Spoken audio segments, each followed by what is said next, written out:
Сразу после окончания института Семен и Елена решили пожениться, но из-за финансовых трудностей свадьбу решили не играть. На скромной церемонии бракосочетания присутствовали только родители и несколько близких друзей. Через пару лет Семен получил более престижную работу, и их финансовое положение улучшилось. «Малыш, теперь у меня почти в 2 раза больше зарплата, и нам точно одобрят ипотеку», – воодушевленно сообщил муж. «Ты даже не представляешь, насколько я этому рада». «Мне так надоело скитаться по съемным квартирам», – искренне произнесла Лена. «Для начала нам нужно немного поднапрячься и собрать деньги на первоначальный взнос», – с серьезным видом проговорил супруг. «Может быть, занять часть денег у родителей?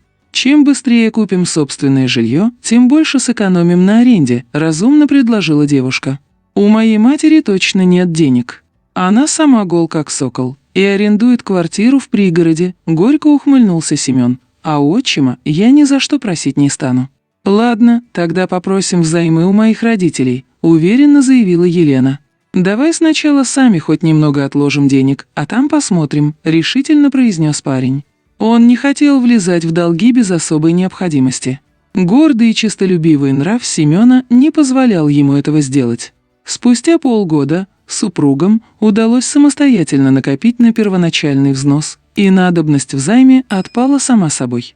Поэтому вскоре они оформили ипотеку и купили свою первую квартиру. Когда об этом узнала Валерия Игоревна, она тут же примчалась посмотреть на новоприобретенное жилье. «Ой, какие вы молодцы! Теперь у нас у всех есть собственный угол», – радостно произнесла женщина, осматривая квартиру. Елена непонимающе посмотрела на свекровь, но никак не отреагировала на ее реплику. Она решила, что Валерия Игоревна оговорилась. «Сначала нужно ремонт сделать. В квартире, как видите, все еще с советских времен стоит», – деловым тоном произнесла девушка. «Потом еще мебель купить и расставить, техникой обзавестись. Короче, дел еще много», – добавил Семен и тяжело вздохнул. «А где вы жить собираетесь, пока ремонт будут делать? Вы же со съемной квартиры съехали», – удивленно спросила Валерия Игоревна. «У меня негде жить, нам с Антоном и так места мало». «С каким Антоном?» – опешил от услышанного сын. «Антон, мой кавалер, мы недавно стали встречаться», – гордо заявила женщина. «Как давно вы встречаетесь?» – изумленно поинтересовался Семен. «Почти 2 недели». «Он такой галантный», – восторженно поделилась мать. «А главное – благородный. Антон после развода свою квартиру отдал жене. Поэтому и живет у тебя», – ехидно ухмыльнулся мужчина. «Так вы мне не ответили, где жить планируете?» Вернула разговор в прежнее русло Валерия Игоревна. «Мой дядя на несколько месяцев уедет жить к детям в другой город», – сообщила Лена. «Он разрешил нам временно пожить у него.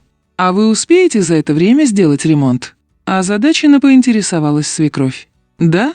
Так это же замечательно. Как же нам повезло, целых 2 квартиры», – воодушевленно проговорила Валерия Игоревна. «Ну ладно. Заболталась я с вами, мне еще Антошу кормить надо. Скорее всего, дядя согласится на предложение своих детей и останется у них навсегда. Они давно уже предлагали ему переехать к ним на ПМЖ». Женщина попрощалась со всеми и поспешила домой. После ее ухода супруги обсудили предстоящий ремонт. Никто из них не вспомнил и тем более не придал значения словам Валерии Игоревны про 2 квартиры, а зря. Вскоре бригада строителей начала ремонт. Мать Семена чего-то решила, что без ее советов в этом деле никак не обойтись. Однако по понятным причинам ремонтники ее не слушали, поэтому Валерия Игоревна все свои претензии высказывала сыну и снохе. «Ты видел, какой кафель они собрались класть в ванной комнате? Мне он категорически не нравится», – возмущенно произнесла женщина. «Почему?» «Нам с Леной он понравился», – удивленно спросил Семен. «Он оранжевого цвета». «Вы совсем с ума сошли? Это ванная комната, а не детская. Почему вы со мной не посоветовались?» Продолжила брюзжать Валерия Игоревна. «Зачем?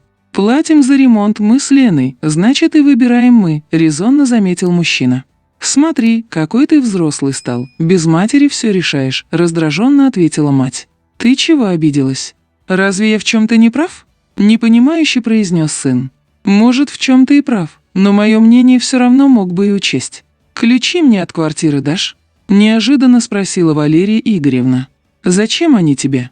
Удивленно поинтересовался мужчина. «Чтобы бригаду ваших строителей контролировать, пока вы на работе», невозмутимо проговорила родительница. Семен тяжело вздохнул и молча отдал матери запасной комплект ключей. Ему было проще удовлетворить ее прихоть, чем затевать ссору. До окончания ремонта Валерия Игоревна еще несколько раз жаловалась сыну, что ее не устраивает дизайн и качество ремонта.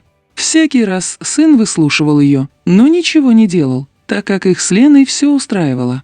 Наконец-то настал тот день, когда супруги обставили отремонтированную квартиру новой мебелью и могли в нее смело заезжать. Однако сделать это с первого раза, к большому удивлению, у них не получилось.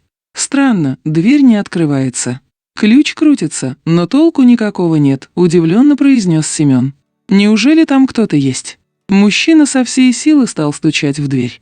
Спустя пару минут ему открыла мать. «Чего ломитесь? Позвонить не могли перед тем, как в гости идти?» Недовольным голосом спросила Валерия Игоревна. «В гости? Мы домой к себе пришли.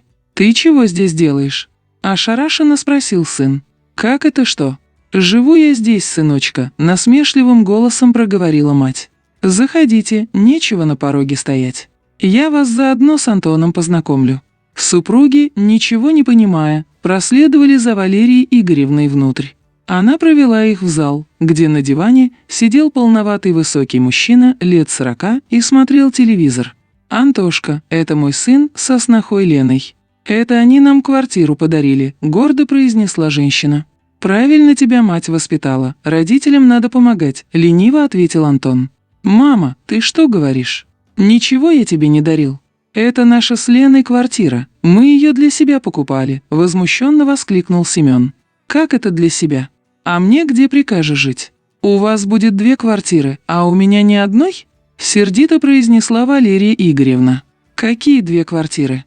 О чем вы говорите?» – непонимающе спросила Елена. «Это и твоего дяди. Знаешь что? До встречи с тобой мой сын не был таким жадным». На одном дыхании выпалила свекровь. «С чего вы взяли, что дядя отдал нам свою квартиру? Он даже если не вернется, то все равно продаст ее», – удивленно промолвила девушка.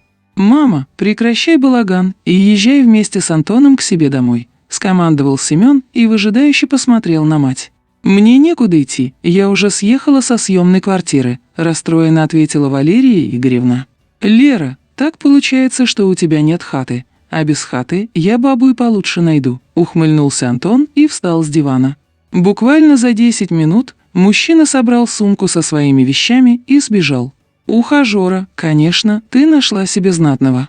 Хорошо, что этот приживальщик сам свалил», – презрительно отозвался Семен об Антоне. «Чего хорошего? Я теперь без мужика осталась, а все из-за вас», – искренне проговорила мать. «Мог бы и мне оставить эту квартиру». «Ага, а сами мы на улице будем жить.